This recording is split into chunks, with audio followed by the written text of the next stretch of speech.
नमस्कार, पुन्हा एकदा आपले सर्वांचे स्वागत आहे. निवृत्ती वेतनधारकांसाठी आनंदाची बातमी. जानेवारीपासून 60% डीए वाढ लागू.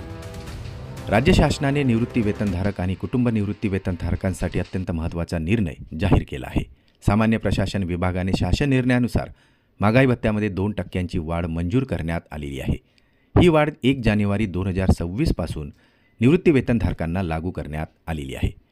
चला तर पाहूया याविषयी सविस्तर अपडेट. त्यापूर्वी आपणास विनंती आहे, चॅनलला अजूनही सबस्क्राईब केलेलं नसेल तर चॅनलला सबस्क्राईब करा.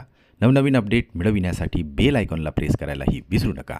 अत्यंत आनंदाची बातमी आपल्या सहकारी मित्रांना शेअर करायलाही विसरू नका. निवृत्ती वेतनधारक आणि कुटुंब निवृत्ती वेतनधारकांसंदर्भात राज्य शासनाने एक अत्यंत महत्त्वाचा आणि आनंद देणारा शासन निर्णय निर्गमित केलेला आहे.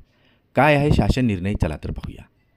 शासन निर्णयानुसार केंद्र सरकारच्या कार्मिक, लोक तक्रारी व निवृत्ती वेतन मंत्रालयाच्या 24 एप्रिल रोजीच्या कार्यालयीन ज्ञापनातील तरतुदी महाराष्ट्र राज्य संवर्गातील अखिल भारतीय सेवेतील निवृत्ती वेतनधारक आणि कुटुंब निवृत्ती वेतनधारकांना लागू करण्यात आलेले आहेत.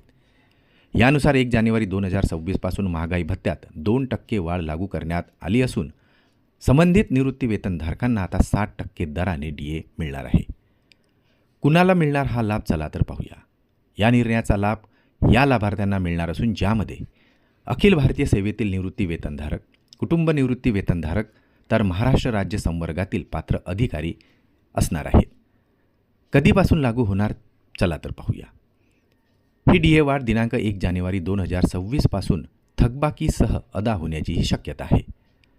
महागाईच्या वाढत्या पार्श्वभूमीवर शासनाच्या या निर्णयामुळे निवृत्ती वेतनधारकांना आर्थिक आधार मिळणार असून विशेषतः कुटुंब निवृत्ती वेतनधारकांनाही या निर्णयाचा लाभ मिळणार असल्याने अनेक कुटुंबांना आता मोठा दिलासा मिळणार आहे.